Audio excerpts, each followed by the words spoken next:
Well, the dry weather could be a problem for farmers and growers, and a warning tonight: they could face water restrictions as early as next month if the dry spell continues. Let's get the full details now from our environment reporter Richard Daniel. Stuart, behind me is a crop of rye. Now, it is extremely unusual to have to irrigate this type of crop at this time of year, and if you've driven through the countryside recently, you will have noticed how many farmers are having to irrigate their crops much earlier. Well, the Environment Agency says if this dry spell continues right through into summer, it may have to restrict the amount of water farmers can take from rivers.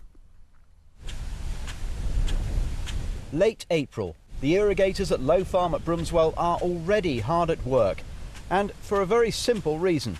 Across East Anglia, there's been no significant prolonged rainfall for 12 months now, and that means the land is incredibly dry in places. Just look at this. Turns to dust. There's no moisture in it whatsoever.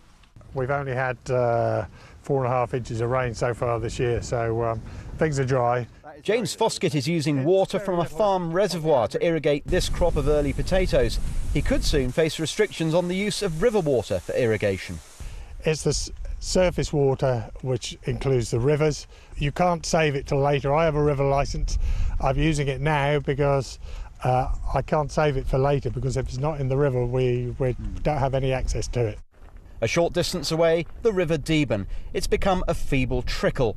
The lack of water here began long before last summer's heat wave. It's been a very dry April. In fact, we've had less than a fifth of the rainfall we would normally expect in April.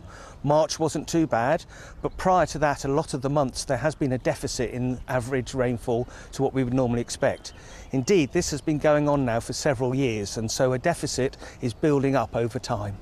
Forecasters say it will take months, not weeks, to restore groundwater levels.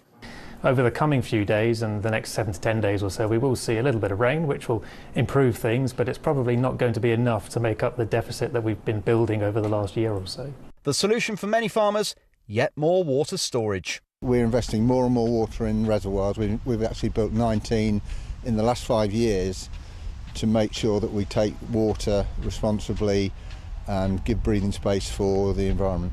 But right now there's little anyone can do other than hope.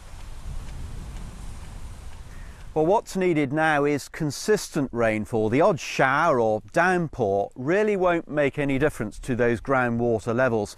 I'll leave you with one thought. If the dry spell does continue, we are likely to see lower crop yields, and that means a shortage of supply, which means for you and me, possibly higher prices in the shops later in the year, much as we saw last summer when the prices of potatoes went up. Back to you.